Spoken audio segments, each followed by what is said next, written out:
From across Maryland, Virginia, and the District, this is Washington's 24-hour local news leader.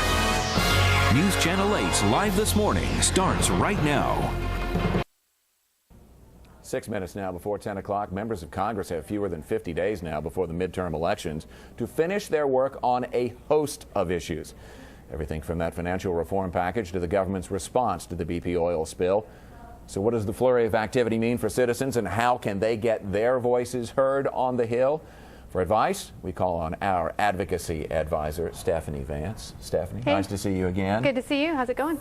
Going fine. 50 days before the midterms, which is traditionally a time when Congress, let's be honest, doesn't do all that much anyway, because nobody wants to go on the record as casting an unpopular vote back home. But there are still plenty of things that Congress has to get done. Yes, they do have to get done 13 appropriations bills. They have to do something about, I don't know if you've heard about this oil spill, but it's been in all the newscasts, yeah. So they have to do something about that. They have the Supreme Court nomination. They have the financial services package. So yeah, they're definitely needing to get some stuff done. It's a busy time. It means it is going to be a time at which members of Congress' time is that much more intensively being used.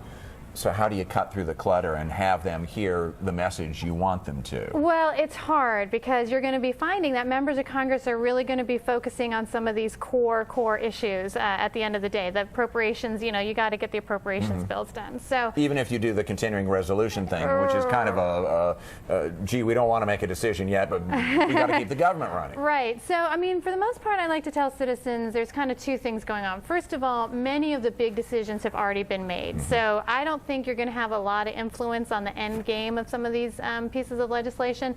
But on the other hand, it is a good time to start setting the stage for next year. So starting to talk to your members of Congress about what they want to get done in the next Congress, and perhaps starting to get to know some of the ones who might be new. And that's probably an important tactical decision here, too, because you have to look at this big picture.